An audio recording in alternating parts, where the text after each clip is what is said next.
ये ससुरा रामू जो कभी एक एक पैसा के लिए तरसता था, ये तेरी आज तो राजा जैसी जिंदगी जी रहा है भाई।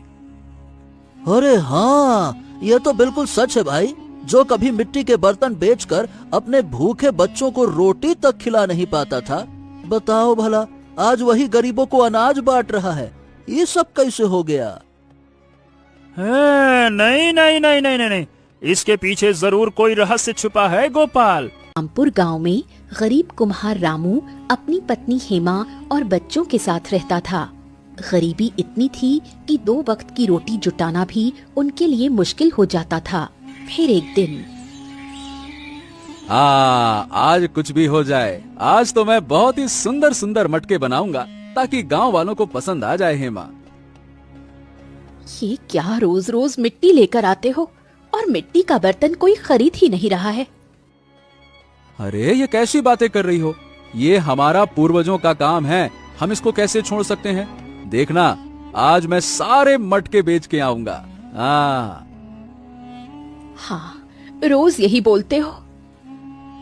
इतना कहकर हेमा अंदर चली जाती है। रामू सुंदर मटके बनाकर गांव की गली गली में बेचने निकल पड़ता है।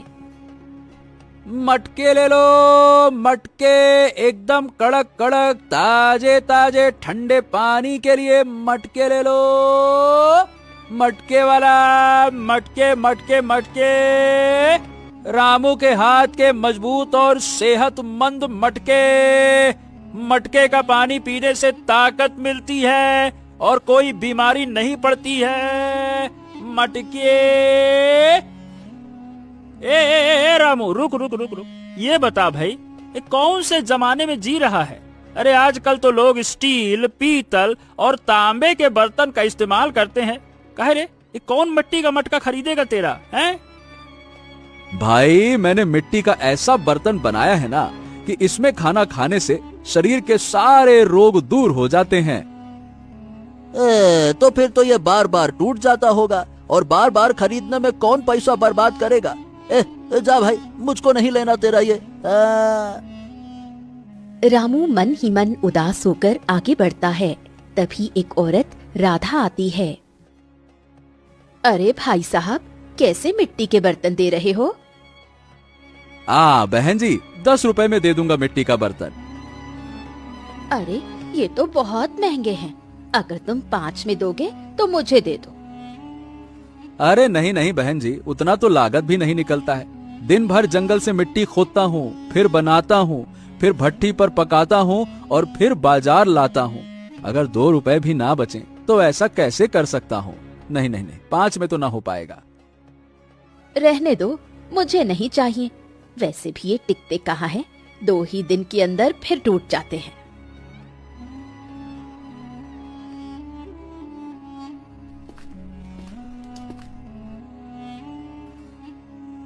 क्या हुआ जी, आज एक भी मिट्टी का बर्तन बिका या नहीं? क्या होगा भाग्यवान, एक भी मिट्टी का बर्तन नहीं बिका।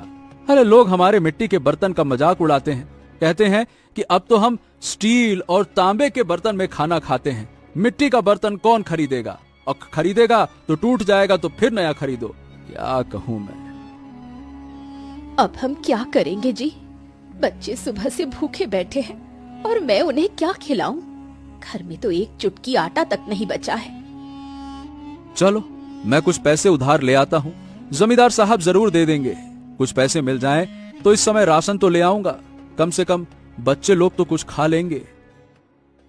हाँ जी, इसके अलावा हमारे पास कोई रास्ता भी नहीं बचा है।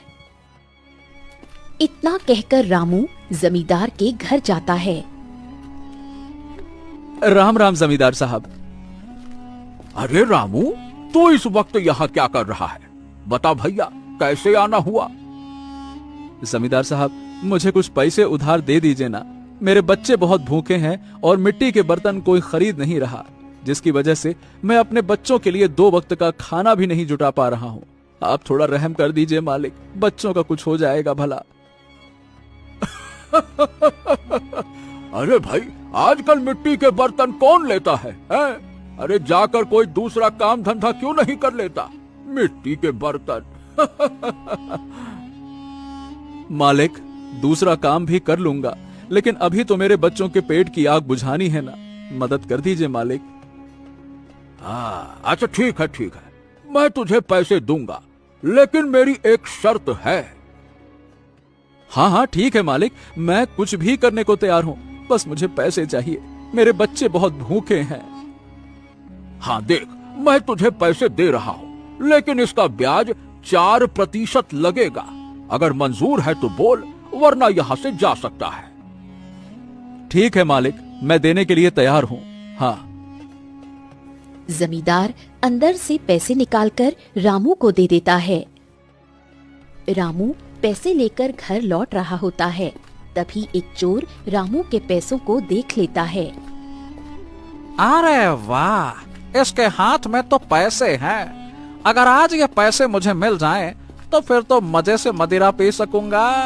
हाँ। इतना कहकर चोर अचानक आकर रामू के हाथ से पैसे छीन लेता है और भाग जाता है। अरे भाई, ए, ए, ए, ए, ए भाई, ये तू क्या कर रहा है? अरे मेरे पैसे, मेरे पैसे! अरे मेरे पैसे मुझे दे दे, मेरे बच्चे भूखे मर जाएंगे, ऐसा मत कर। ए भाई, ए! लेकिन चोर पीछे मुड़कर नहीं देखता और भाग जाता है। रामू जमीन पर बैठकर फूट फूट कर रोने लगता। हे भगवान, ये कैसी किस्मत है मेरी।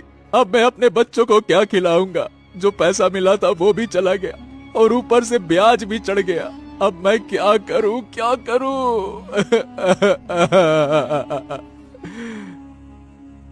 रोते रोते रामू घर की ओर लौट पड़ता है।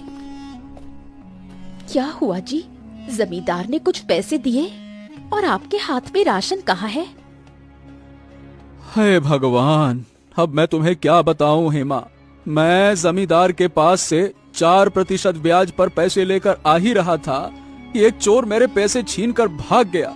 ऐसा भागा कि मैं कुछ कर ही नहीं पाया। क्या करूं मैं, अब समझ नहीं आ रहा। हे भगवान, हमारी फूटी किस्मत, दुख पर और दुख भगवान दे रहा है। अब हम क्या करें? आप रुकिए, मैं पड़ोसी से ही कुछ मदद मांग कर आती हूँ। इतना कहकर हेमा कांता के घर जाती है। कांता काकी, ओ कांता काकी, मेरा बच्चा भूखा है। आप थोड़ा सा दूध या रोटी दे दो ताकि अपने बच्चों को खिला सकूं। अरे हेमा, रोज का नाटक हो गया है भाई। अरे तेरा पति देखती हूँ रोज घड़े बेचने जाता है, फिर भी 2 वक्त का खाना वो तुम लोगों को दे नहीं पाता। कांता काकी, क्या करूं? बर्तन तो कोई खरीदता ही नहीं, और आज उन्होंने जमींदार से भी कुछ पैसे उधार लिए, लेकिन एक चोर लेकर भाग गया। हमारी